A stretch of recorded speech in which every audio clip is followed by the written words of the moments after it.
Graças a Deus.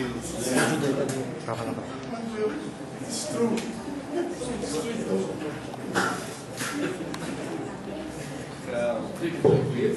Acontece isso.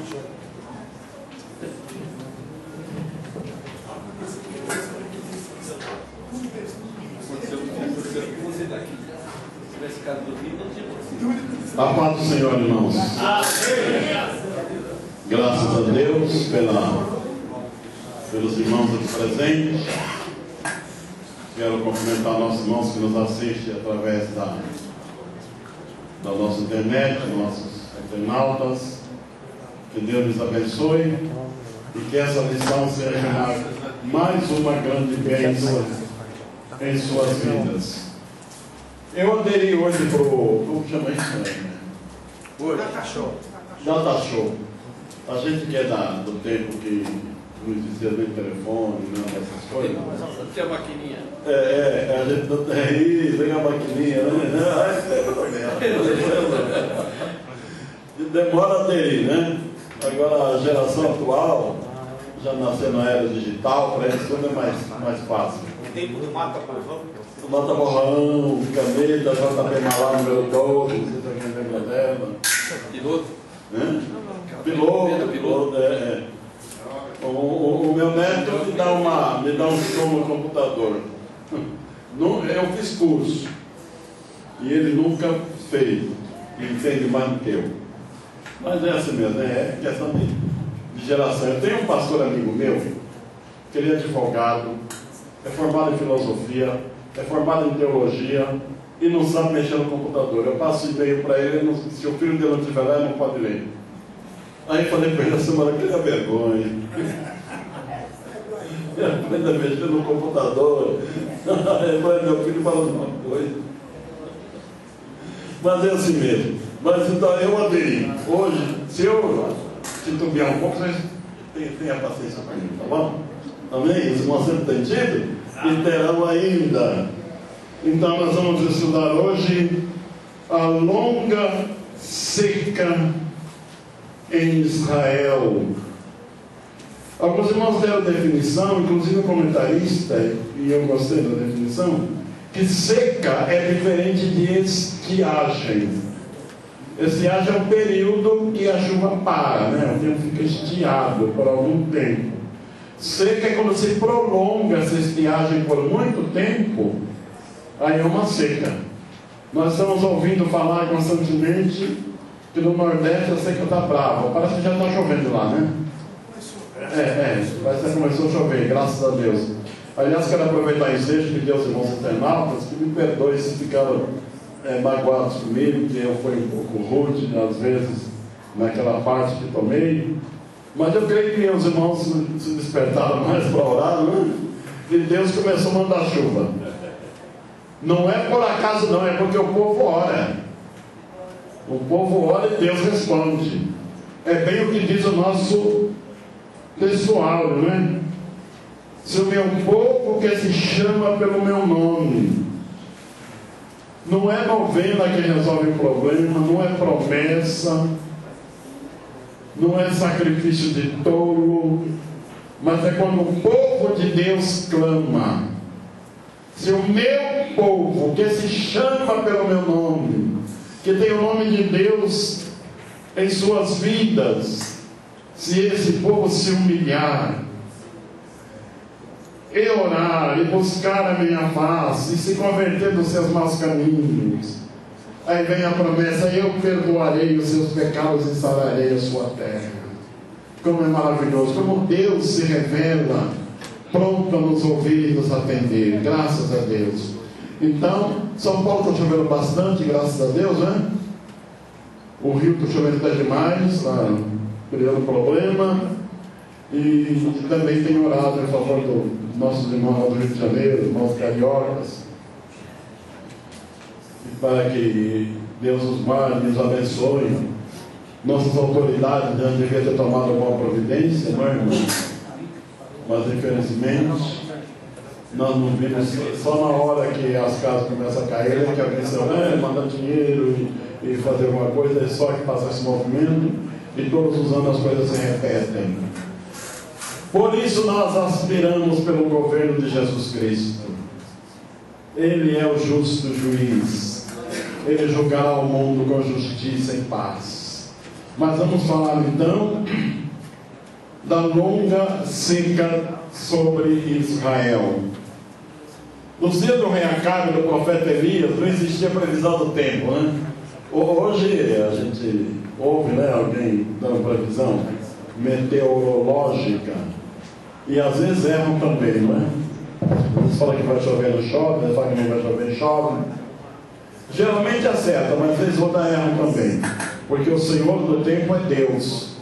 Mas Elias não tinha à sua disposição esses recursos, não existia ainda, então ele não falou baseado em qualquer fundamento humano, não tinha esse fundamento meteorológico, não foi um horóscopo, não foi estudando os astros, não foi uma adivinhação, foi uma mensagem de Deus dirigida diretamente para o rei Acabe e para o seu povo.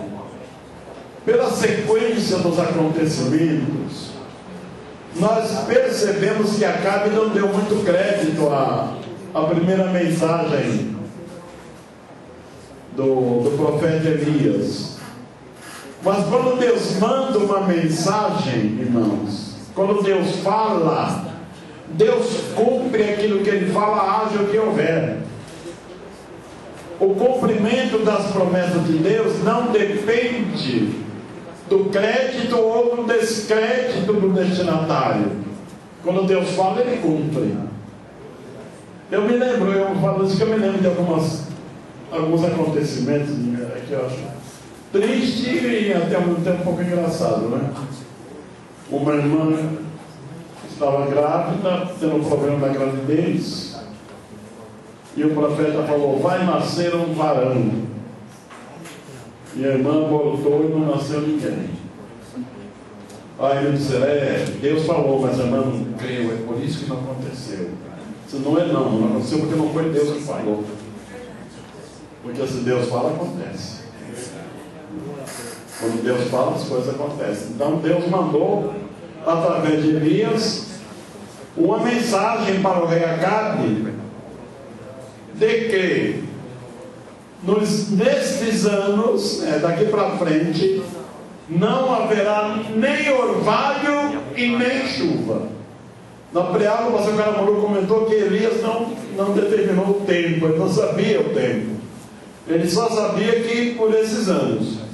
Mas o tempo que ele sabia era Deus. E ele deu uma mensagem direitinho, não acrescentou e nem tirou. Aquilo que Deus mandou falar, ele falou, não é? Por esses anos seguintes não haverá nem orvalho e nem chuva, sequidão total. E às vezes o orvalho ajuda um pouquinho, as ervas, florescer terra e tal, mas aí não haveria nada. O objetivo de Deus fazer isso era mostrar que Ele é o Senhor do tempo e de todas as coisas. Amém. O controle está na sua mão. Porque pregava-se que estava se pregando a Israel, estava se ensinando que Baal era o Senhor do tempo, era ele que fazia chover ou retinha a chuva. Então Elias disse: o Deus de Israel, sob cuja face estou, não é Baal não, é o Deus de Israel, é Javé, ou Jeová. É Ele quem manda dizer que por esses anos não haverá nem orvalho e nem chuva. Enorme majestade.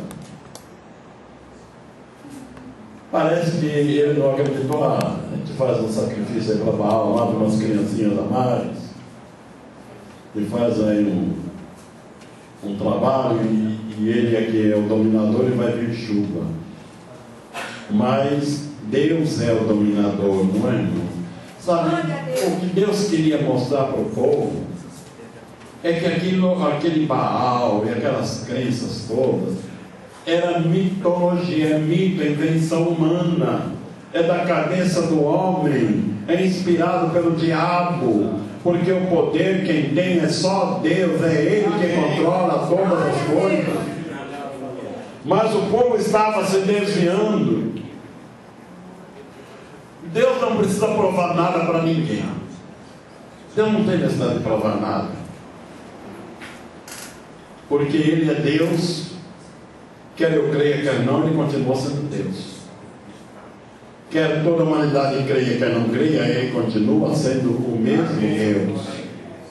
Ele não tem necessidade de provar nada para ninguém. Quando Ele prova, quando Ele dá uma demonstração do seu poder, quando Ele dá uma demonstração daquilo que Ele faz, não é que Ele está querendo provar que Ele pode, Ele está querendo nos trazer para junto dEle. Ele quer incentivar nossa fé, Ele quer nos fazer crer, Ele quer nos colocar na sua presença.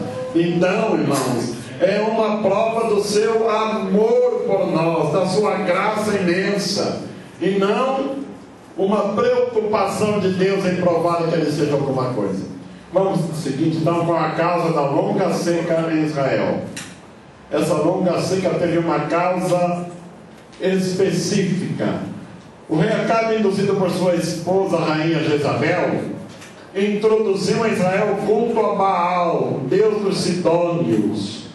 Agora eu estou falando assim meio corrido, depois nós vamos ler os textos calmamente. Tenho aqui dois irmãos abençoados, estão prontos a nos ajudar. Cada um de nós que dá aula aqui tem um costume, não é, irmãos? Então, os irmãos já estão entendendo. O Dr. Caramuru, no bairro Democrático, todos leem. O irmão Humberto determinou por fileira. E o Dr. Alexandre também abre a oportunidade. E eu já sou mais chato um pouquinho.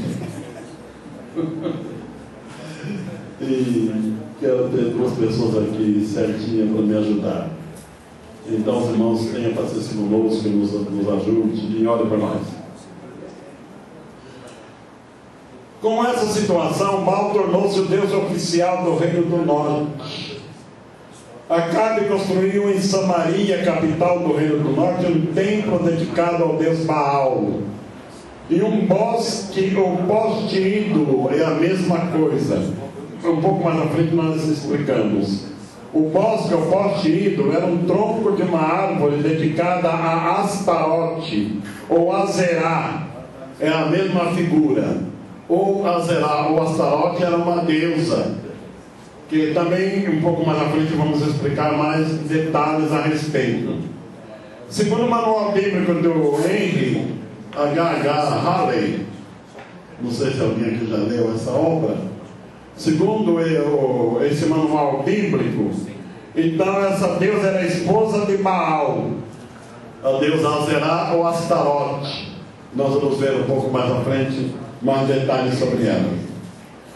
Além de construir o templo e o poste ídolo, ainda constituiu 450 sacerdotes de Baal e 400 a Azerá ou Astarote.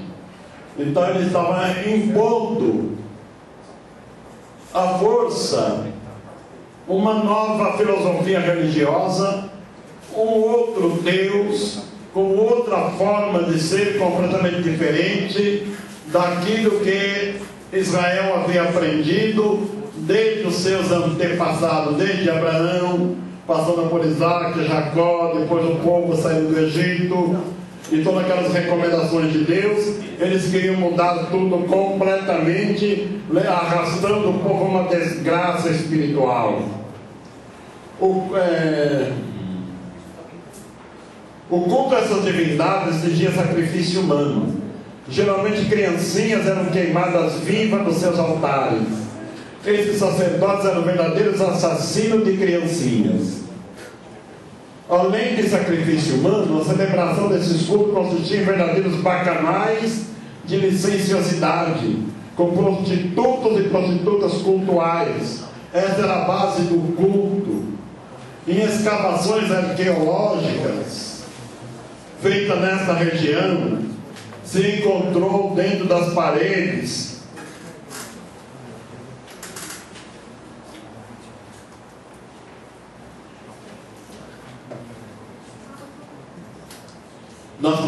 embutido nas paredes ou no solo, restos mortais de criancinhas colocadas dentro de alguns vasos, que tenha sido sacrificada a esse demônio chamado Deus Baal, ou essa tal Deus Astarote. Geralmente os pais ofereciam como sacrifício o filho primogênito, que era queimado, era colocado vivo no altar e colocado fogo nessas crianças. Também, existia várias divindades, cada povo tinha um tipo de Deus, né, irmã? Mas esse Baal e essa Astarote parece que eram os mais famosos da época. E para abafar o grito das criancinhas, que estavam sendo queimadas vivas, eles batiam tambores e gritavam para abafar o grito das crianças. Veja quanta crueldade, quanta maldade. Só de falar a gente se sente mal, não é? O pai e a mãe pegaram seu filhinho inocente, colocar no altar e meter fogo nessa criança e dizer que está oferecendo a um Deus. Infelizmente, irmãos, isso acontece nos nossos dias ainda. Não é muito divulgado, mas acontece. O homem sem Deus, quando perde a noção completamente de Deus, o diabo toma conta e o coração torna-se cruel, pior do que o coração de uma fera. Eu estava lendo um artigo que uma leoa tem na sua mandíbula uma força de 5 toneladas. É muita força, não é? Mas ela pega o filhotinho com a sua boca com tanto carinho e o transporta de um lugar para o outro sem causar ferimento no filhote. Isso é a leoa. Mas não. Só citar o termo Levítico, capítulo 20, versículo 2. Pode ler. Também dirás aos filhos de Israel: qualquer que dos filhos de Israel ou dos estrangeiros que peregrinarem em Israel der da sua descendência a Moloque, certamente morrerá. O povo da terra o apedrejará. Amém. Nós vamos ver depois vários textos. Eu estou dando uma passada, depois nós vamos ver. Então Deus sempre condenou essa prática. Existia um outro Deus chamado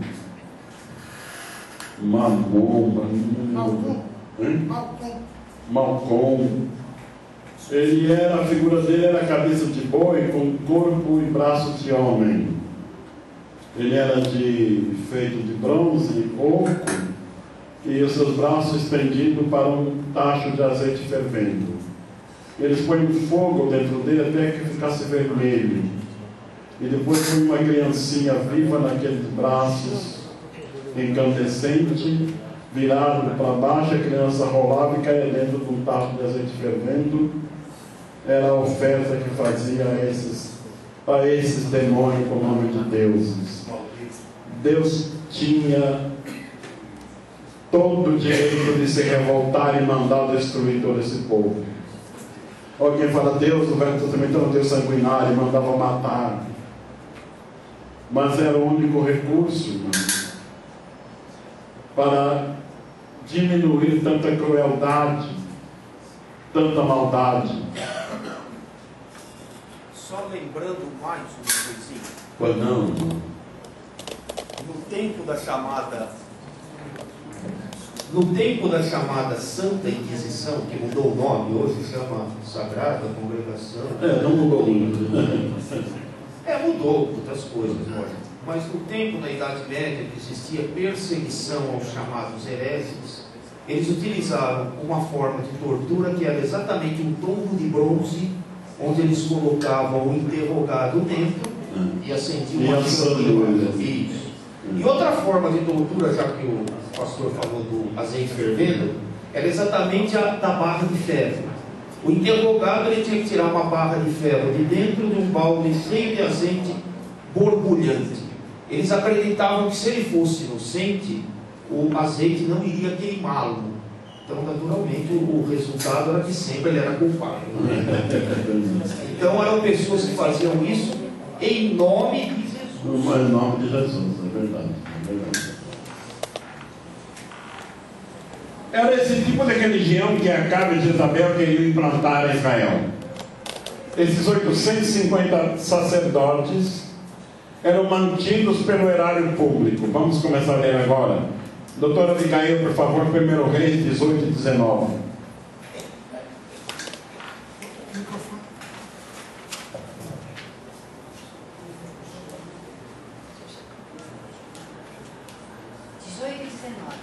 Agora, pois, envia, ajunta a mim todo Israel no Monte Carmelo, como também os 450 profetas de Baal e os 400 profetas de Azera, que comem da mesa de Jezabel.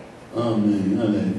Eles haviam implantado de trazer esse falso Deus, ainda era mantido com o erário público, com o dinheiro do povo. Então não é só hoje que acontecem essas coisas não, né? Já Acabe e Jezabel já eram mestres dessa arte. E quem ia dizer que estavam errados, né? Só Elias teve coragem. Só Elias. Manter todos os dias 850 homens com a família, comendo e bebendo, quanto dinheiro não ia nisso, não é? Fora os apetrechos para os cultos e para os cerimoniais que se fazia a esses demônios. Essa divindade era adorada pelos cananeus desde a antiguidade. Deus ordenou a Moisés que, ao entrarem na terra prometida, destruíssem completamente esses falsos deuses e seus altares. Irmão Cláudio, por favor, agora leiam os dois juntos, um versículo cada um. Êxodo 34, de 11 a 17. Irmão leu 11, irmão leu 12, e vão assim revezando. Guarda o que eu te ordeno hoje. Lançarei fora de diante de ti os amorreus, os cananeus, os heteus, os ferezeus, os heveus e os jebuseus. Guarda-te que não faças concerto com os moradores da terra, aonde has de entrar, para que não seja por laço no meio de ti.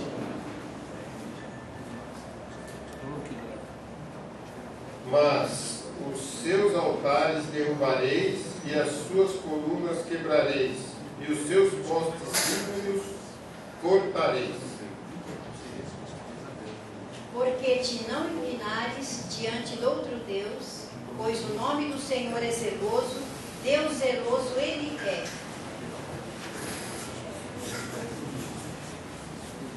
Guarda-te de fazeres aliança com os moradores da terra, pois quando se prostituírem após os seus deuses e sacrificarem os seus deuses aos seus deuses, eles te convidarão para comeres dos seus sacrifícios.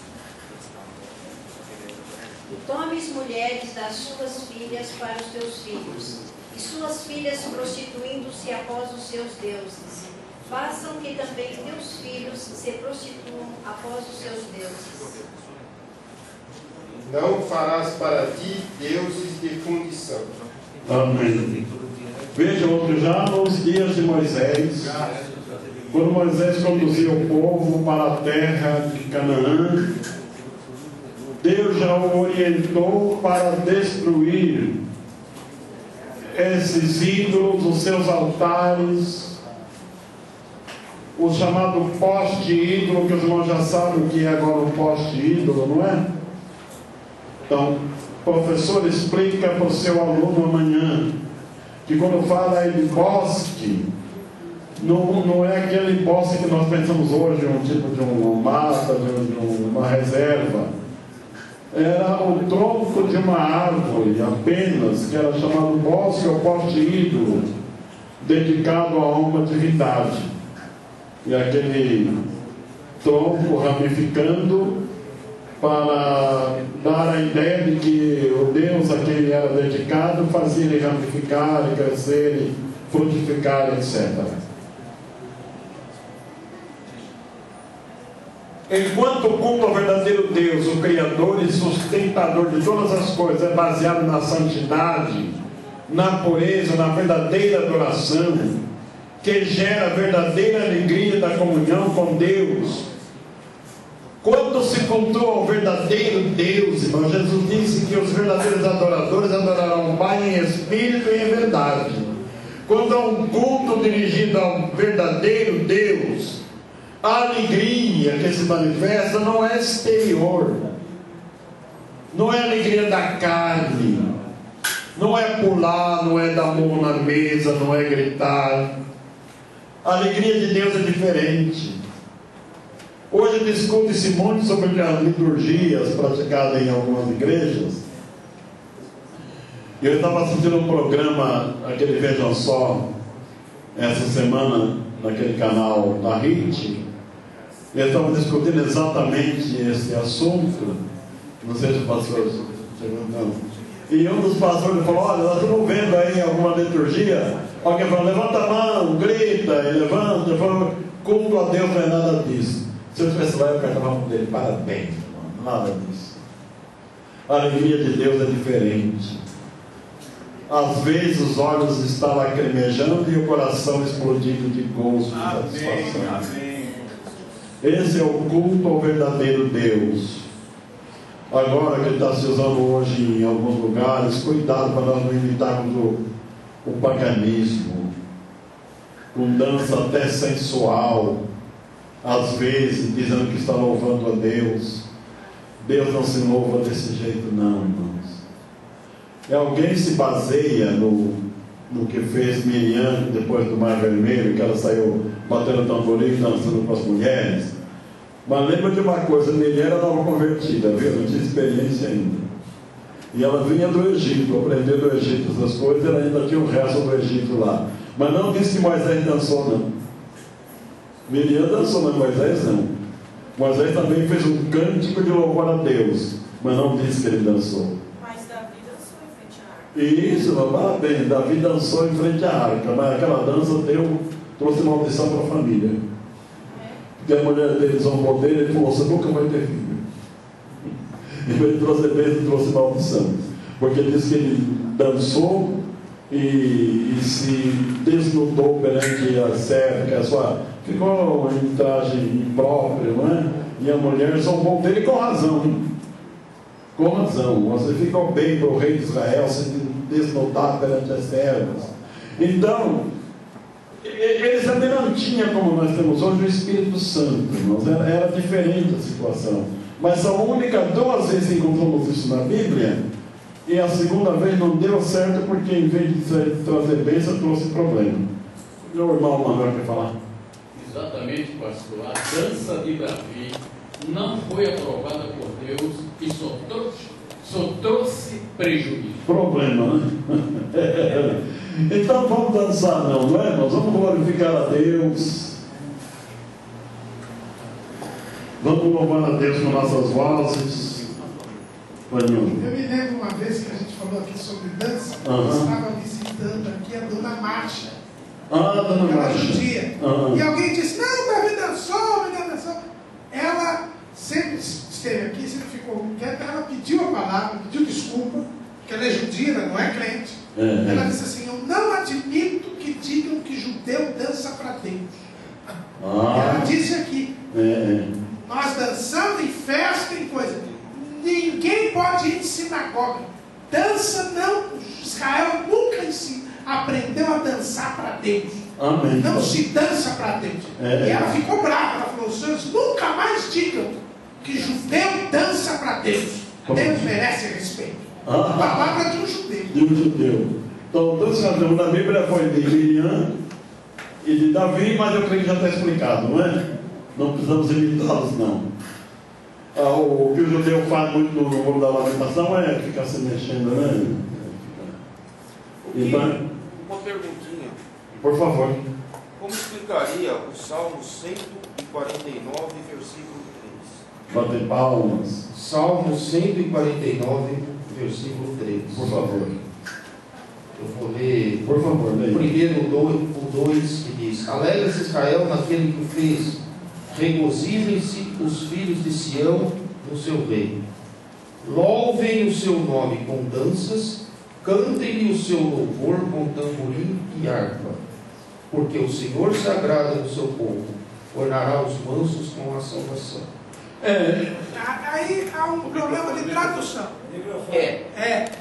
Porque na versão Almeida Revista Corrigida já está assim: louve o seu nome com flauta. Flauta, a dança, né? A palavra original é machoval, segundo exatamente. Então existe aí em alguns lugares é traduzido como dança. Mas é uma tradução imprópria. Imprópria, é verdade. Então a dança realmente para Deus não está realmente aprovada. E quando o judeu faz aquele movimento, eu ouvi um irmão dando uma explicação que eu gostei. Eles usam aquele Salmo 103, tudo que é em mim bendiga o seu santo nome. Então, tanto no espírito, alma e corpo, naquele movimento de reverência e adoração, Deus está sendo reverenciado e adorado. E eu quero aproveitar o ensejo. Aquela oferta de movimento. A oferta de movimento que o Santo vai fazer, exatamente, bem lembrado. Eu quero aproveitar isso para dizer, irmãos, que no nosso culto tenhamos mais reverência. Porque Deus merece reverência. Eu vejo pessoa cantando assim, ó consegue dele perdido. Ele está perdido mesmo. Mas cante louvando a Deus, não é? Cante louvando com a alma, que o louvor sai lá de dentro. Irmãos, esse louvor Deus recebe. E nós somos edificados na fé. Quando alguém está falando a palavra, fique ligado na palavra, por simples que seja. De repente Deus usa aquela pessoa simples para te mandar uma mensagem. Então não menospreze quem está falando, mas fique ligado ouvindo com reverência. Existem algumas igrejas evangélicas que quando está sendo lido um texto da Bíblia, se alguém está entrando, para na porta, só anda quando terminar a leitura. Eu já vi algumas igrejas fazendo isso. Aí, enquanto está lendo, algum anda, vai lá fora e bate papo e, sabe, irmãos, até o jeito de sentar, a nossa postura, tudo tem a ver com o culto a Deus. Tudo tem a ver. Nós adoramos e cultuamos um Deus vivo, que está presente. E Ele responde a nossa adoração. Quando adoramos a Deus dessa forma, nós saímos do culto alimentado, saímos fortalecidos, porque este culto Deus aceita. Era diferente dos cultos que eles faziam lá com bacanais, com prostituição. Por que é mais fácil adorar um ídolo do que adorar a Deus? Porque Deus exige caráter dos seus adoradores. Não se pode adorar a Deus de qualquer forma. Deus exige um caráter santo, uma postura santa. E os ídolos, quanto mais depravado for, melhor. Quanto mais depravado for, mais eles aceitam, porque é característico de espíritos imundos. E é triste falar, mas ainda hoje acontecem essas coisas no Brasil, e existem outros países, por exemplo, a Índia e outros países mais, onde existe mais deuses do que seres humanos. Cada cidadão tem os seus deuses particulares. Quando chega assim, ter uma barata como uma deusa, um rato como um deus, o elefante, o boi como um deus, é muita cegueira, não é, irmãos? É muita cegueira.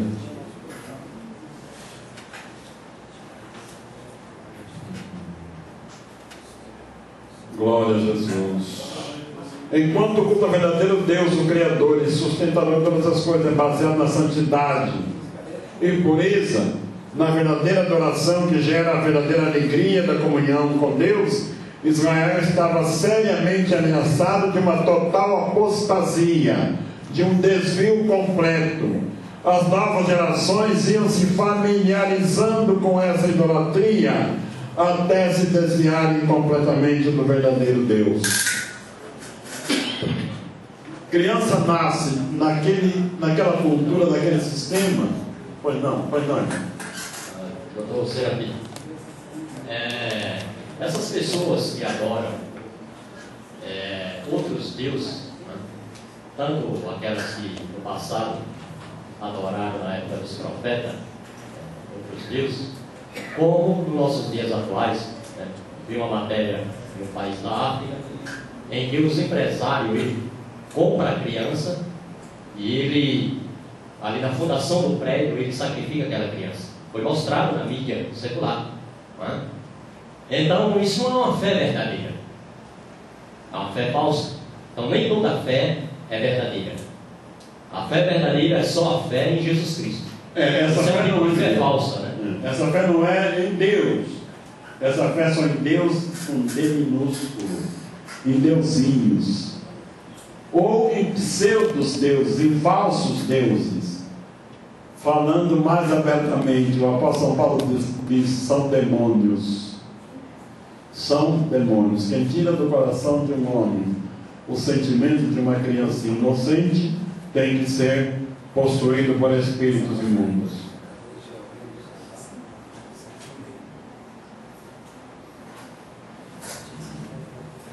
Elias. Pois não.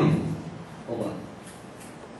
A gente vai ver mais para frente, mas tanto isso que o senhor falou aí, que é verdade, que as novas gerações estavam se familiarizando com a idolatria, que a gente vai ver aqueles rapazes pequenos que vão zombar de Eliseu. Foi gente que foi criada nesse meio. Tirados desse meio, é verdade. E olha, lá vai eu, não sei o que vai acontecer, mas vamos falar. Eram os homossexuais da época, viu? Exatamente. Ela dizer que isso aqui é homofóbico, não é nada de homofobia, é uma realidade. Pode dizer, Eliseu era homofóbico, não era homofóbico. Deus é homofóbico, não é. Deus criou homem e mulher, macho e fêmea. O que passa disso não é de Deus. É pecado. Deus abomina, e quem está nessa vida não se arrepender, pagará caro por isso. Isso é o que diz a palavra de Deus.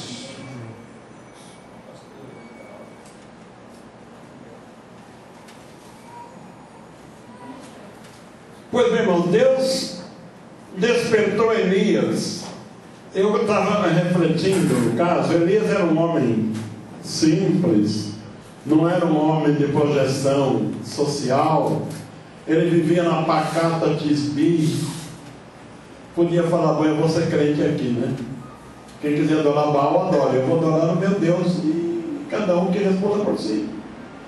Mas o zelo no coração dele queimava como fogo. Zelo por Deus e zelo pelo seu povo.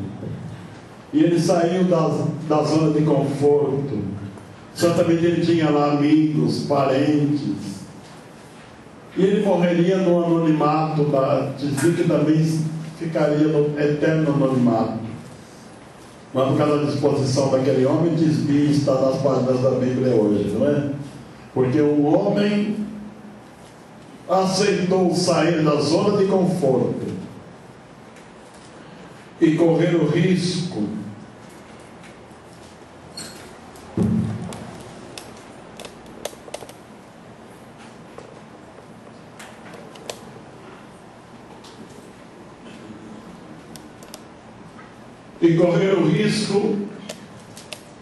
talvez de pagar com a própria vida, mas não se calou diante de situação tão triste, tão desesperadora.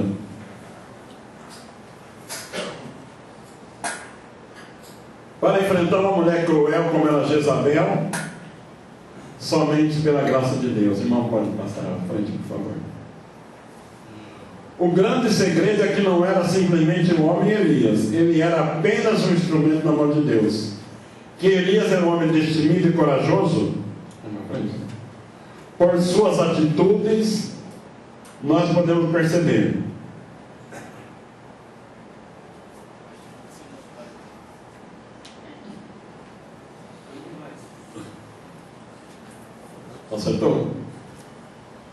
Não, vai ficar rápido.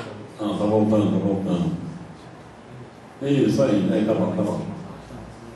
Ele não se deixou levar por respeito humano. Aquilo que eu venho a e precisava ouvir, ele falou.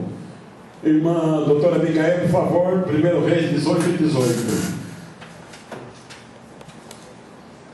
Então disse ele: eu não tenho perturbado a Israel, mas tu é a casa de teu pai. Por que deixaste os mandamentos do Senhor e seguiste a Baalim? Amém. Homem corajoso, não, irmãos? Olha, majestade, com todo respeito, não, nada disso. Você é perturbador de Israel, esse perturbador é você. E a casa do teu pai. Porque você se desviou e deixou de adorar a Deus para adorar os Baalins. Era um homem simples, mas era destemido. E não se deixou levar por respeito humano. Um homem de Deus não é sem educação, não é grosseiro, mas é positivo. Fala o que precisa ser falado. Dentro de uma ética, de uma educação, mas não deixa de falar a verdade. Por isso que às vezes eles saíram um pouco fora do meu esquema, que às vezes João Batista era muito parecido com Elias. Jesus disse que João veio no espírito e no ministério de Elias. Que o João Batista era mais ou menos assim também, não é? O rei Herodes na época matava quem ele queria, matou a própria mulher, a própria esposa, tinha o poder da vida e da morte nas mãos, mas ele teve coragem de chegar ao rei Herodes. Alguém até disse que ele pegou no cabresto do cavalo e disse: para aí, rei, não te é lícito possuir a mulher do teu irmão, porque Filipe vivia em adultério com a mulher do seu irmão Filipe. E João Batista teve coragem de dizer para ele: não, aquilo lhe custou o pescoço. Seu pescoço foi cortado, mas a mensagem foi dada. Amém. Elias não perdeu o pescoço porque Deus o preveniu. Deus tinha outro plano com ele, né? Que nas lições subsequentes nós iremos saber o que plano Deus tinha, o que Deus realizou com ele e o que significava aquele plano para a igreja neotestamentária. O professor que estará lecionando essa próxima lição certamente nos falará a esse respeito. Deus enviou o profeta Elias para dizer a Acabe que por esses anos nem chuva nem orvalho haverá sobre a terra. O céu se fechou por 3 anos e meio e não houve nem chuva nem orvalho. Irmão Clóvis, por favor, Tiago 17 Tiago 5:17, obrigado. E a irmã Abigail, doutora Abigail, 1 Reis 17:1. Elias era homem sujeito às mesmas paixões que nós, e orou com fervor para que não chovesse durante 3 anos e 6 meses, não choveu sobre a terra. Amém. 17, 1 Reis 17:1. Então Elias, o tesbita dos moradores de Gileade, disse a Acabe: vive o Senhor Deus de Israel, perante cuja face estou, que nestes anos nem orvalho, nem chuva haverá, senão segundo a minha palavra. Amém. Olha, irmão, por favor, Lucas capítulo 4, verso 25. Em verdade vos digo que muitas viúvas existiam em Israel nos dias de Elias, quando o céu se cerrou por 3 anos e 6 meses, de sorte que em toda a terra houve grande fome. Amém. Elias não disse ao rei quanto tempo ficaria sem chuva, por esses anos. Sei lá quanto tempo, não é? Quem sabe é Deus. Mas não vai chover.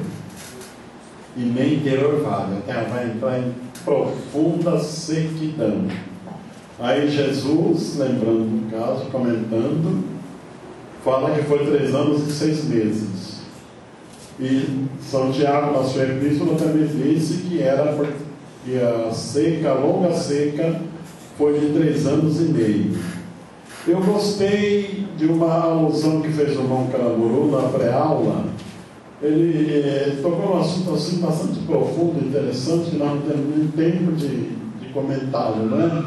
O irmão aglutinou os 3 anos e meio da seca de Israel, com os 3 anos e meio do ministério de Jesus e com os 3 anos e meio do último período da grande tribulação, quando o anticristo se manifestará e trará a perturbação, especialmente a Israel e a todo mundo. De fato, tem bastante ligação, né? Essas coisas. Vale a pena uma reflexão maior. Então, irmãos, quem gosta de estudar, está dado aí algum panorama que você pode ligar as coisas e estudar. É bom estudar a palavra de Deus. É muito bom. E você sabe qual é a melhor maneira de meditar nessas coisas? Às vezes acontece comigo, não é todas as vezes, mas é assim. De madrugada, aquela hora do silêncio total, todo mundo dormindo, e eu procuro um lugar da casa mais afastado, dobro o meu joelho, oro, aí me vem algum assunto da Bíblia, aí eu começo a remoer ele, né? E quanta revelação maravilhosa vem. Amém. Nesses momentos de comunhão com Deus. Quem quiser se aprofundar na palavra, conhecer os segredos da palavra, ninguém melhor do que o autor para revelar, viu? E o autor da Bíblia é o Espírito Santo. Glória a Deus. 3 anos e 6 meses sem chuva nem orvalho, não dá para calcular a aflição de toda a população, porque a fome era extrema em Samaria. Irmã Abigail, lembra nós, 18:2 de 1 Reis.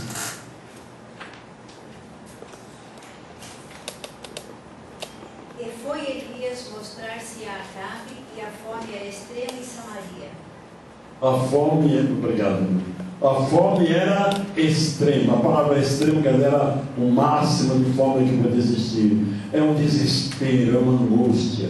Quem já teve problema que lhe faltar água um dia na caixa, ou ficar sem água? Eu também já. Que aflição, né? Que aflição. Um dia. Bom, um dia só já aflige, né, irmão?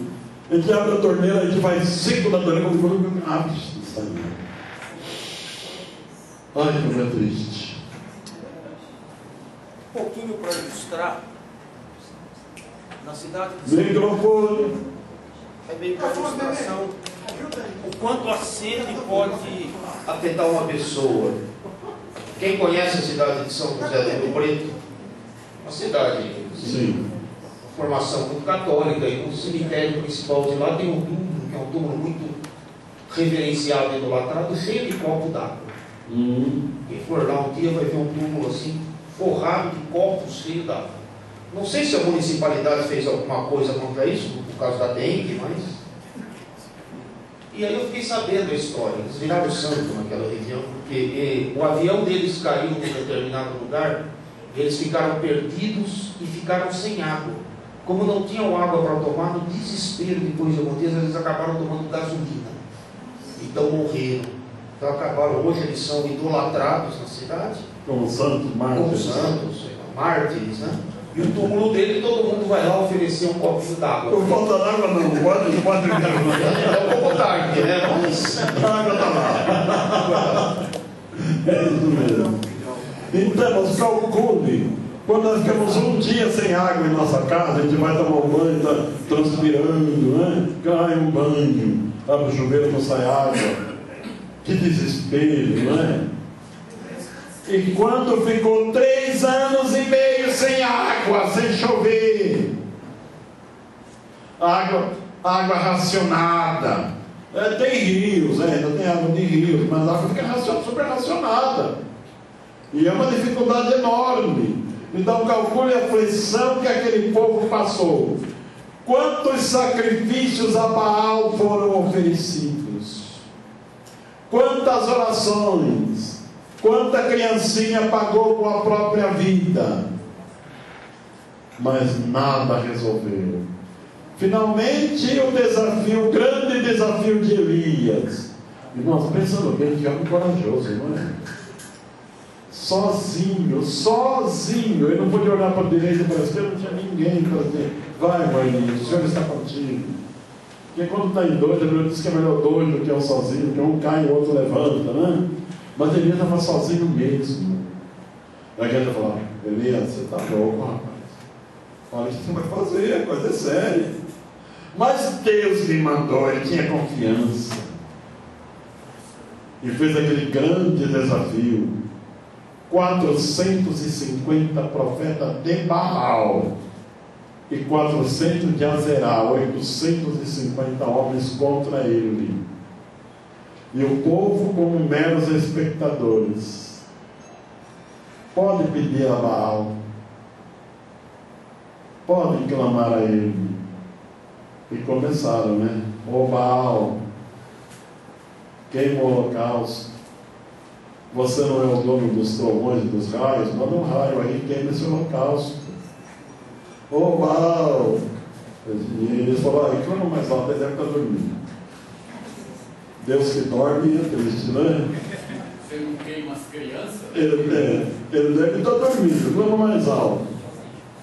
Olha, eu acho que ele está conversando com alguém. Mas perturba ele que ele vai atender. Aí, irmãos, a Bíblia é muito educada nas suas expressões, mas tem uma expressão que aqueles irmãos observam depois em casa, direitinho. Ele pode estar cobrindo os pés. Sabe o que significa isso? Atender uma necessidade fisiológica. Por isso ele está ocupado para atender. Clama mais alto. Um homem zombando de 450.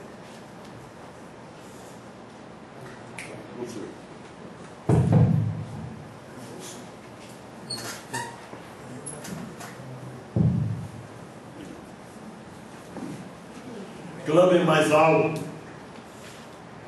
Começaram a se retalhar com faca, derramar sangue. Desde as 6 horas da manhã até o meio-dia, 6 horas de culto, de gritaria. Aquele era o culto da carne, de grito, de desespero, de derramamento de sangue. Um culto tenebroso. E a carne lá prestes a apodrecer. Nada aconteceu. Irmã Abigail, por favor, me leia o Salmo 115, do verso 4 ou 7. Leia os dois, né? É um versículo cada um. Os ídolos deles são prata e ouro, obra das mãos dos homens. Tem boca, mas não fala. Tem olhos, mas não veem. Tem ouvidos, mas não ouvem. Nariz tem, mas não cheiram. Tem mãos, mas não apalpam. Tem pés, mas não andam. Nem som algum sai da sua garganta. Pronto, amém. Está explicado. Ele não podia fazer realmente nada. Nada aconteceu. Pois bem, Baal não respondeu? Não respondeu. Agora eu vou clamar ao Deus verdadeiro. Teve cuidado de consertar o altar que já estava quebrado, abandonado, desprezado. Ele consertou o altar e foi para a oração. Ele não fez uma oração muito prolongada, não. Nem disse que ele se ajoelhou e fez um grande clamor. Parece que tinha 7 palavras na sua oração. Ó Senhor, mostra que Tu és o Deus verdadeiro. Mostra que somente o Senhor pode fazer. E enquanto ele orava, começou a cair.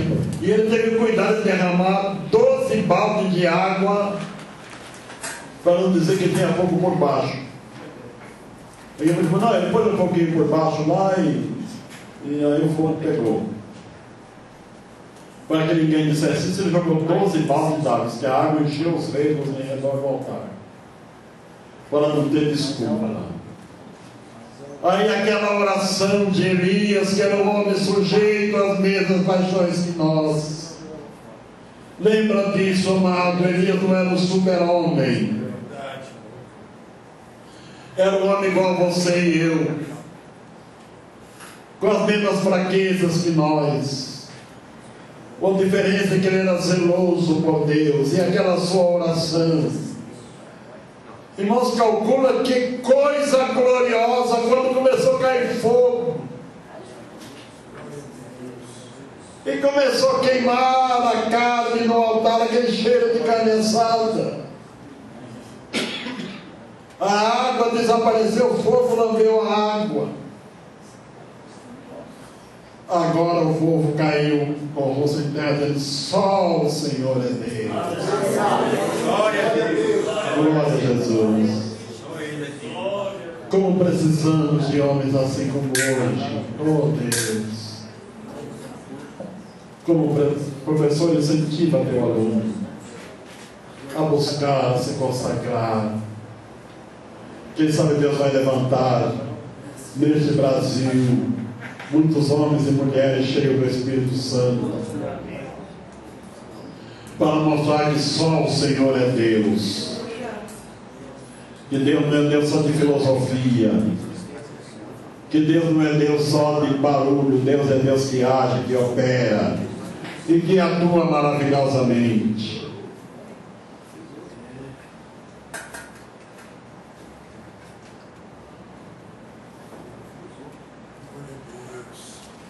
Nós já vimos então Elias tendo coragem de falar ao rei Acabe, de Elias mostrando ao povo que somente Deus é digno de adoração. Antes que passemos para a previsão,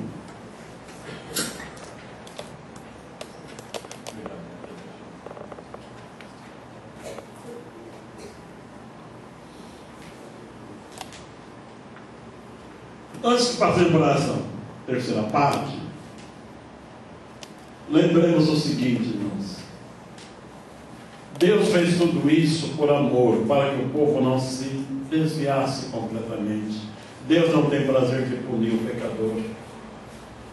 Deus não tem prazer na morte de ninguém. Deus quer que todos se salvem. É por isso que Ele fez essa demonstração, mostrando que o poder está nas suas mãos. Mas quando o coração endurece, veja que Acabe e Jezabel não se deixaram convencer. Até o povo, apesar de declarar só o Senhor é Deus, mas não houve uma conversão inteira do povo, não. Por sinal que depois de alguns anos foram levados cativos, e até hoje não voltaram mais para sua terra. Agora que estão voltando aos poucos, para se cumprir a palavra de Deus. Mas aí é um assunto escatológico, eu não quero entrar nele hoje.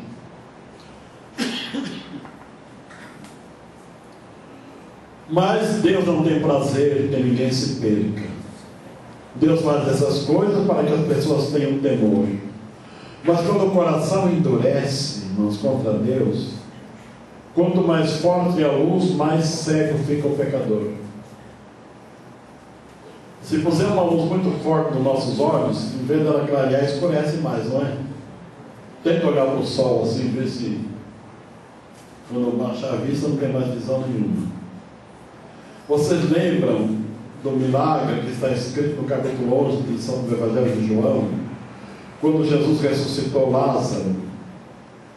Me parece que foi o maior milagre do ministério do Senhor, com exceção da sua ressurreição. Foi a ressurreição de Lázaro, porque são 4 dias que o homem estava sepultado. Havia uma crença dos judeus que, quando o corpo morria, o espírito ficava em roda, procurando uma chance para voltar, durante 3 dias. Se em 3 dias não tivesse chance, ele ia lá para o destino dele. Então Jesus deixou passar um dia a mais, o espírito já deve ter ido embora. Então agora é a hora. E disse às moças: tira a pele, Senhor, não está cheirando mal. São 4 dias. Para Jesus não tem mau cheiro, não. Pode tirar a pele. Eu acho bonito quando o Senhor fez aquela oração: Pai, eu sei que sempre me ouves, mas eu digo isso por causa da multidão, para que creiam que tu me enviaste. Aí a Bíblia diz que ele falou com um forte brado: Lázaro! O espírito de Lázaro lá no paraíso, junto com outros santos que já haviam partido, ele ouviu aquela voz gloriosa: alguém me chamou, vem para fora! E o espírito entra no corpo, o coração já parado, os pulmões parados, o rim parado, o sangue já parado nas veias, né? Tudo começou a funcionar outra vez, e o corpo sai da sepultura. Glória a Jesus. Que milagre lindo. E os fariseus queriam depois matar Lázaro para abafar o milagre. Era para todos se converterem com aquilo, não era? Porque nunca ninguém fez isso. Mas ao invés de se converter, o coração endureceu mais ainda. Vamos matar Lázaro e matar ele, para que esse milagre não se propague mais. Então não é milagre que salva, mas é um coração voltado para Deus, contrito e arrependido. Glória a Jesus. A provisão de Deus. Doutor Serafim. Oi. Quando Jesus, no capítulo 8, versículo 44, disse para os judeus que, em verdade, ele servia era o diabo e não a Deus, está aí a resposta. Está explicado. Porque a pessoa viu um morto ressuscitado. Era para todo Israel se converter. Mas, infelizmente, ele servia era o diabo mesmo. Coração duro, né? Filho do diabo, Deus falou. Você não, o pai é o diabo. Tudo bem, irmão. A fome era extrema em Samaria. O rei Acabe temia pela vida dos cavalos e mulas. Irmã Abigail, por favor, 1 Rei 18:5.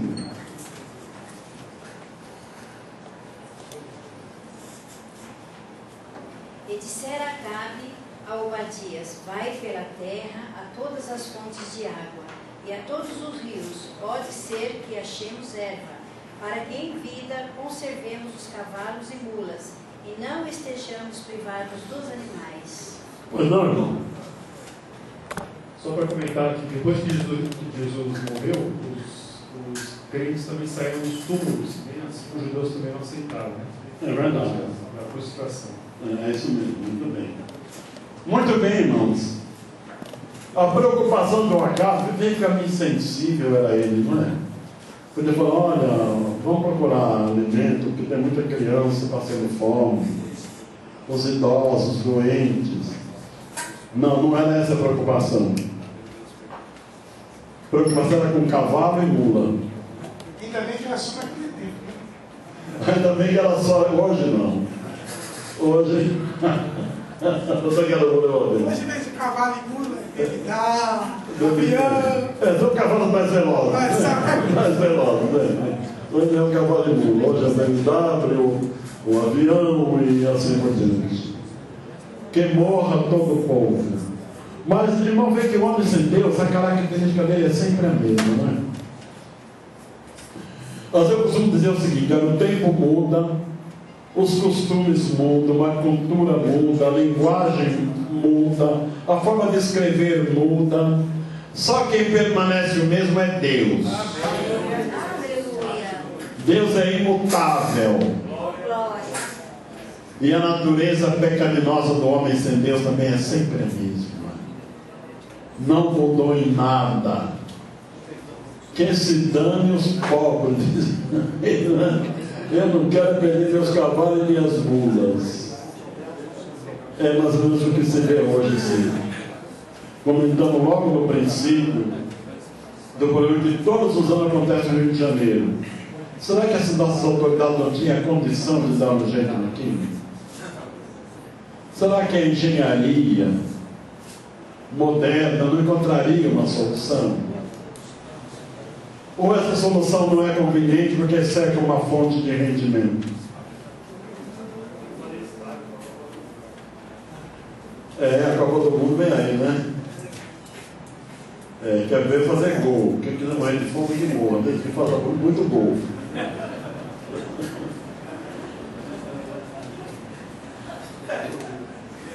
Como dissemos, a fome era extrema. A própria viúva de Sarepta declarou ao profeta Elias que ela e seu filho iriam comer a última provisão para depois morrer de fome. Irmão Clóvis, por favor, 1 Reis 17:12.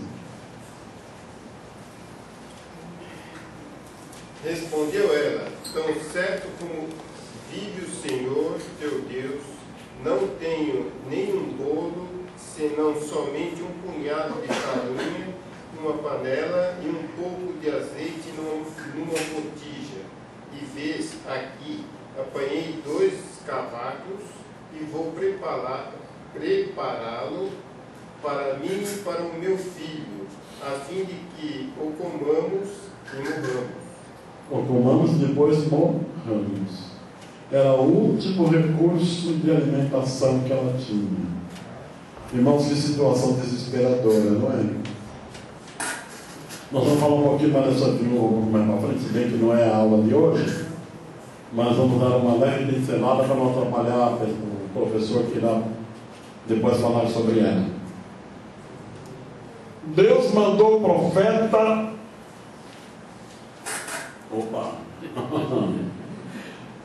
junto do ribeiro de Querite, para que ele bebesse do ribeiro. E os corvos receberam ordem de Deus para que sustentassem o profeta. Irmã doutora Abigail, 1 Reis 17:4. E há de ser que beberás do ribeiro, e eu tenho ordenado aos corvos que ali te sustentem. Obrigado. Irmãos, a gente passa correndo de alguns textos bíblicos tão interessantes, não é? Deus ordenou aos corvos que sustentassem Elias. Os corvos reconhecem quando Deus ordena. Eles entendem a linguagem de Deus. Fala, irmão.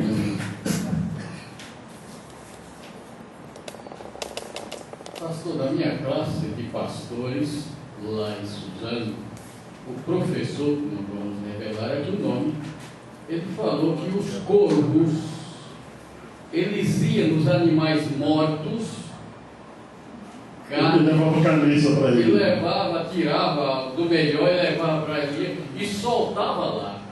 Aqui eu tomei a palavra e falou, não concordo com o senhor, pastor, porque a Bíblia fala que Deus ordenou os corvos. Nós vamos fazer um comentário disso um pouco mais à frente. O que eu acho interessante é que os animais entendem a voz de Deus. Deus fala e eles obedecem. Deus sabe falar a linguagem dos animais, não é? Eu ordenei aos corvos para que te sustentem. Como que ele fala com os corvos, eu não sei, mas ele fala. E os corvos entendem. Deus está falando, o Criador está falando. Deus falou para um grande peixe no mar: encosta no navio aí que vai cair um homem aí. Engole ele inteirinho. Caiu desobediente. Vai cair um profetinho aí, engole ele. Eu não sei se o peixe tinha dente ou não, mas esse não vai morder o homem não. Engole ele sem machucar. E o peixe já foi com a boquinha aberta, não é? Quando o Jona caiu, está resolvido. Agora leva para onde, senhor? Leva lá onde ele embarcou. Vamos para Jó. Pois não. Pastor Santana, quem mora na roça, no campo, entende porque as aves, hoje, a partir de 4 horas da manhã, os pastores estão cantando, louvando a Deus, a romper da aurora. Então são eles que falam, se nós, o ser humano, fizéssemos os pássaros, o mundo era outro. É verdade, irmão. Os pássaros, Deus ordenou, Deus ordena quem Ele quer. Deus colocou a jumenta de Balaão, e ela foi mais obediente do que o profeta. Ela encostou. Se você passar, mata o profeta. Então, eu não vou passar, não. Ela encostou, né? Esfregou o pé dele no barranco, como deu o balão, né? Não dá para ele. Como que não dá? O homem pior do que o cavalo, ele discute com a jumenta. Ele não discutiu com ela? Por que você me bateu? Porque você está apertando meu pé. E eu já fiz isso com você alguma vez? Não. Só falando, então, idiota, acorda. Acorda, tem alguma coisa estranha. O que você imagina? Você está montando um cavalo? Olha o cavalo. O plano da solução.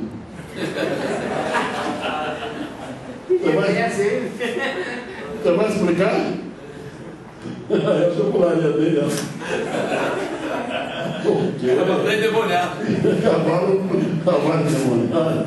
Mas o jumento não estava demoniada, não, né? Deus fala com os animais. A Bíblia diz que o filho da coruja clama por Deus e Deus lhe manda o alimento.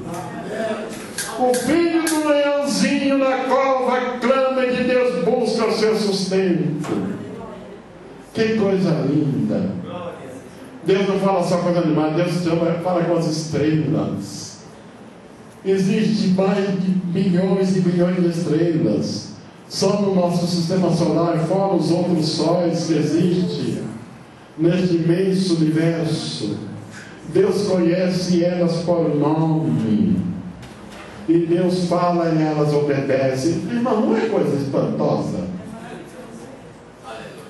Quando Jesus nasceu, Deus chamou uma estrela. Eu não sei como que é o nome dela, mas ele já chamou. Estrela tal! Pronto, Senhor. Foca a tua luz da manjedoura. Guia esses magos. Guia esses homens até onde está o meu filho. E ela foi guiando direitinho até parar onde estava, na casa onde estava o Senhor. O mar obedece a Deus. A Bíblia diz que Deus traçou um limite que ele não passa. Deus diz para ele, até aqui você vem, daqui você não passa. E as ondas vêm impetuosas e quando chega na praia elas morrem. Porque Deus traçou um limite. E quando Deus fala, pode dar uma passadinha hoje só para dar um susto nesse povo. Aí deu um tsunami. Aí Deus fala, agora para. Aí o tsunami fala outra vez. É Deus que controla. Pastor, fazendo a leitura aí, tomando conhecimento do assunto, todo ele é interessante, chama muita atenção. Mas o que mais me chamou a atenção, Deus escolheu justamente um carnívoro. Nós vamos comentar sobre isso, irmão. Vamos justamente um carnívoro. Deus escolheu uma ave que se alimenta de carniça. Porque tem outro tipo de ave que é. Qual o nome que se dá? Ave de rapina, obrigado, ave de rapina. Elas pegam o animal vivo e sacrificam e comem. Mas o urubu come animal morto. Ele é tão preguiçoso que não quer matar. Está morto, ele. Vai, vai. Depois você deixa eu falar um pouquinho, por favor. Comigo, dos pastores, teve um pastor, ele falou que esse corvo não é um urubu. É uma ave de rapina. Disse que ele estudou sobre isso, e não é. Justamente porque uma ave de rapina que essa ave só pega, ele está de carne fresca, não de carniça. Não, a Bíblia fala urubu. A Bíblia fala urubu. Não, vamos aceitar o que a Bíblia fala, não é? Eu preciso aceitar o que a Bíblia fala. Você aprofundou no estudo que não é urubu, que é não, a Bíblia fala urubu. E eu preciso ficar com a Bíblia. Foi enorme. Essa do urubu da água eu escutei mais. Na Bíblia, aquela Bíblia que essa brincadeira sou, que tem o grego e o hebraico, a tradução do grego e o hebraico, a palavra carne, se a gente for olhar nela lá, é carne fresca. Agora, se for urubu, se for uma galinha, ou se for um boi, foi Deus que mandou. Foi Deus que mandou e acabou, né? É verdade. Pois bem, irmãos, o Dr. Caramuru fez uma menção disso da pré-aula que eu gostei. Deus usou um animal imundo que está lá no capítulo 11 de Levíticos, na relação das aves dos animais imundos. Ele é considerado uma ave imunda, se alimenta de carniça, mas Deus deu uma ordem e ele obedeceu. Não pense que levou carne estragada, não. Ele levou carne de primeira, porque Deus cuida bem do seu servo. Além de carne, levou pão. O urubu não come pão, mas levou pão. E o doutor Caramburu lembrou de uma primeira palavra que dizia o pastor Walter Melo, nosso saudoso irmão, que ele disse que uma madrugada ele ficou perturbado com isso, não é? Ele falou, mas como o urubu é uma ave imunda, e Deus manda uma ave imunda levar alimento, e ele pediu a Deus que lhe desse compreensão, e o Espírito Santo lhe deu uma explicação. O urubu é uma ave imunda, mas ele levava alimento bom. Isso significa que tem muita gente imunda hoje no pecado, mas pregando a palavra. A palavra é boa. Não quer dizer que o pregador seja santo. Falar nisso, essa semana fez um ano que pastor Walter. Um ano já está morto o nosso irmão, né? Mas olha, ele é um homem simples, né? O irmão Walter. Só que como ele abriu a metralhadora, sai da frente, né? Mas você falou uma coisa muito correta, muito profunda e interessante. Pois Deus mandou o profeta Jotão Ribeiro. Os cobres traziam pão e carne pela manhã e à noite. A irmã leu 1 Reis 17, 4. E o versículo 6 nos fala, o irmão, quer ler, irmão Clóvis, versículo 6? Os corvos lhe traziam pão e carne pela manhã, como também pão e carne ao anoitecer, e bebia do ribeiro. Amém. Deus não deixou ele passar fome. Não dormia com o estômago vazio. E de manhã, quando ele acordava com fome, o corvo vinha lá, falava, Elias, aqui tua refeição. Amém. Obrigado, corvinho. Isso mostra como Deus é zeloso e cuida do seu povo, irmão. Do jeito que Ele quer. Do jeito que ele sempre tem recursos para socorrer aqueles que confiam nele. Pois bem, ele estava então, por falta de chuva, o ribeiro ia se secando. Mas o homem de Deus não se perturbou. Ele esperou em Deus e sabia que o Senhor cuidaria dele. Qualquer um ficaria preocupado, né? Espera, Deus mandou o corpo trazer, Deus mandou o beber no ribeiro, mas está secando.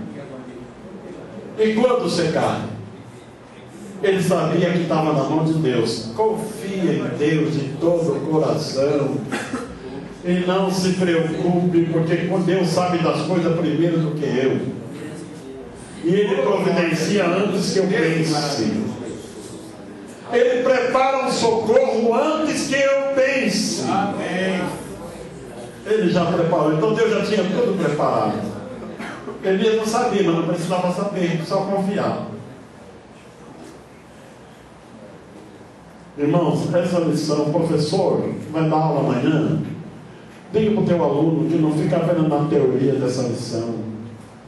Guarda no coração. Quem sabe que caminho você deverá enfrentar pela vida. Quem sabe que provas Deus te fará passar. Quem sabe na tua jornada o que você irá encontrar. Leve esta lição como uma preciosidade, sabendo que Deus cuida do seu povo em todas as circunstâncias da vida. Sabendo que... Pois não, irmão. Fala, irmão José.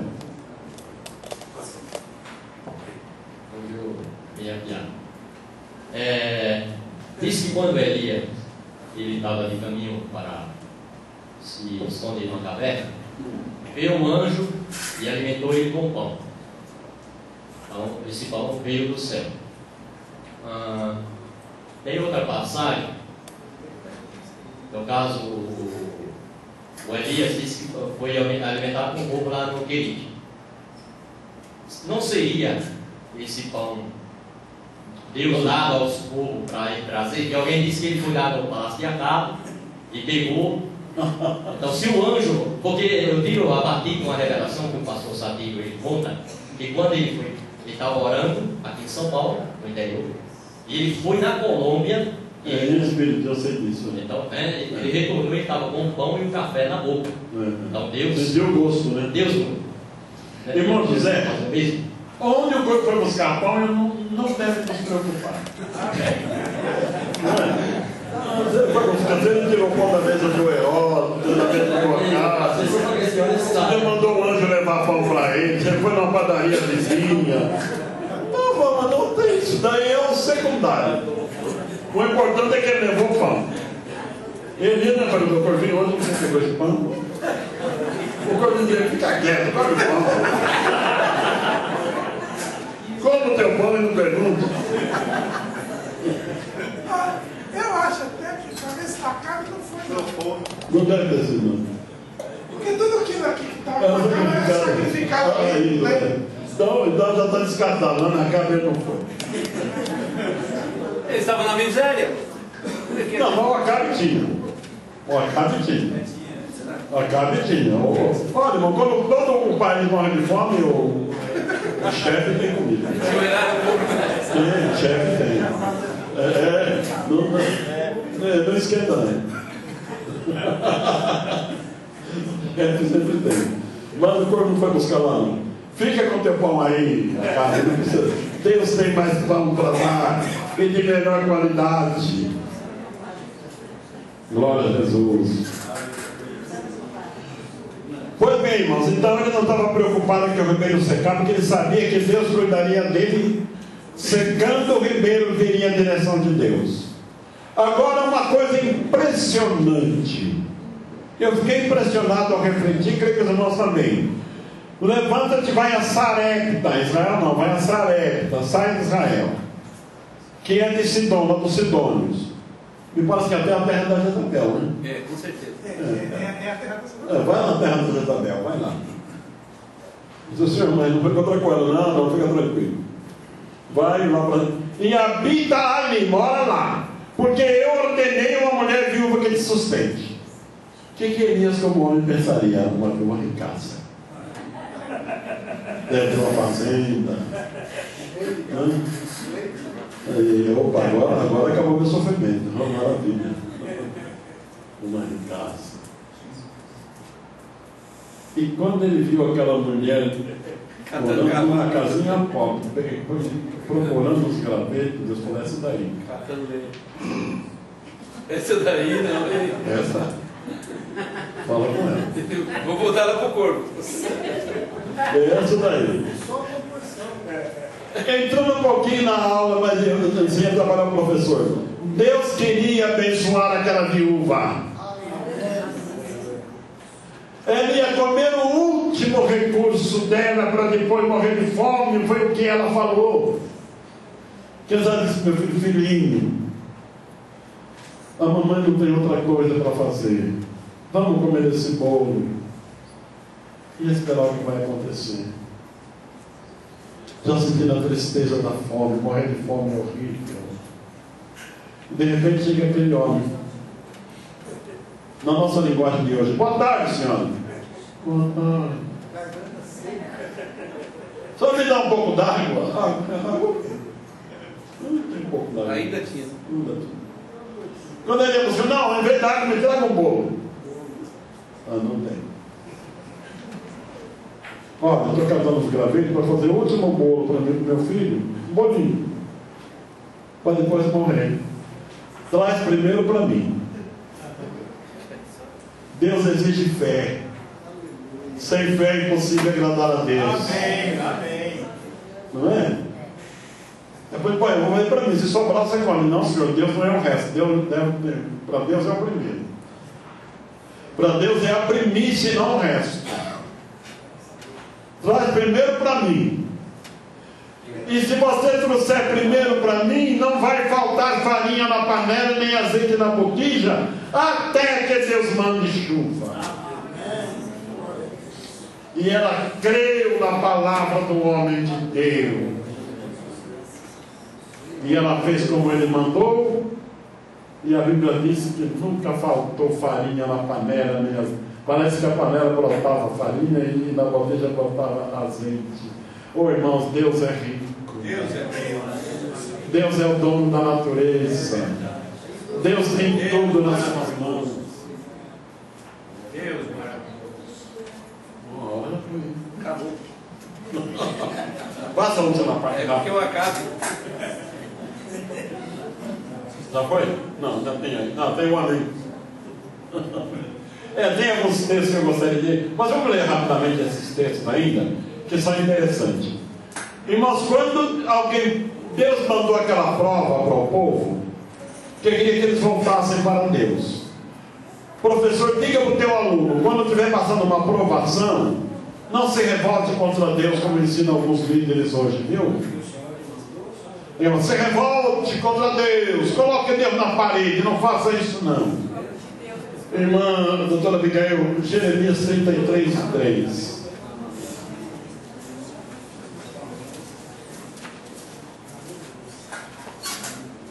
Oh, glória a Deus.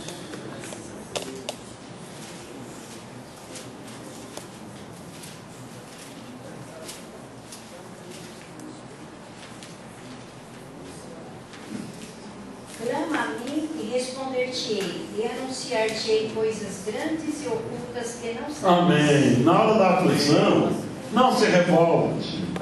Não tem que colocar Deus na parede, que não. Alguém já ouviu alguém falar assim: se você achar uma parede maior que Deus, pode encostar ele na parede. Não vai encontrar mesmo, né? Mas o que Deus ensina? Na hora da aflição e da angústia, clama a mim. Quem clama se humilha, não se revolta. Quem clama está contrito e não revoltado. Amém, amém. E quando clamamos, a promessa é essa: e responder-te-ei. E além de responder, anunciar-te-ei coisas grandes e firmes que não sabes.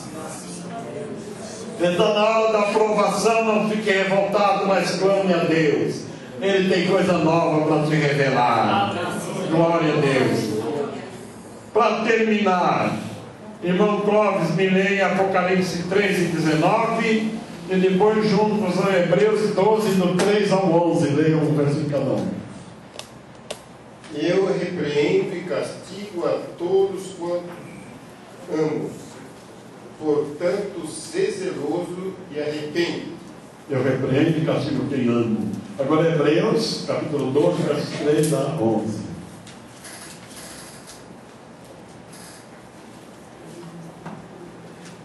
Considerai, pois, aqueles que suportou tais contradições dos pecadores contra si mesmo, para que não enfraqueçais, desfalecendo em vossos ânimos. Ainda não resististes até ao sangue, combatendo contra o pecado. E já vos esqueceste da exortação que argumenta convosco como filhos? Filho meu, não desprezes a correção do Senhor, e não desmaieis quando por ele fores repreendido. Quando por eles fores repreendido. Porque o Senhor corrige o que ama e açoita qualquer que recebe por filho. Se suportais a correção, Deus vos trata como filhos. Porque que filho há a quem o pai não corrija? Mas se estáis sem disciplina, da qual todos não são feitos participantes, sois então bastardos e não filhos. Além do que tivemos nossos pais, segundo a carne, para nos corrigirem, e nós o reverenciamos, não nos sujeitaremos muito mais ao Pai dos Espíritos para vivermos? Porque aqueles, na verdade, por um pouco de tempo, nos corrigiam como bem lhes parecia, mas este para nosso proveito, para sermos participantes da sua santidade. E na verdade, toda a correção ao presente não parece ser de gozo, senão de tristeza, mas depois produz um fruto pacífico, de justiça, nos exercitados por ela. Amém. Ok.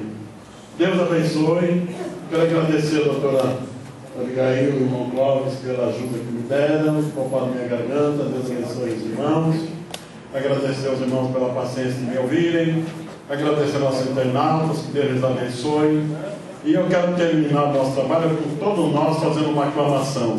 Só o Senhor é Deus. Amém? Vamos? Amém. 1, 2 e 3. Só o Senhor é Deus.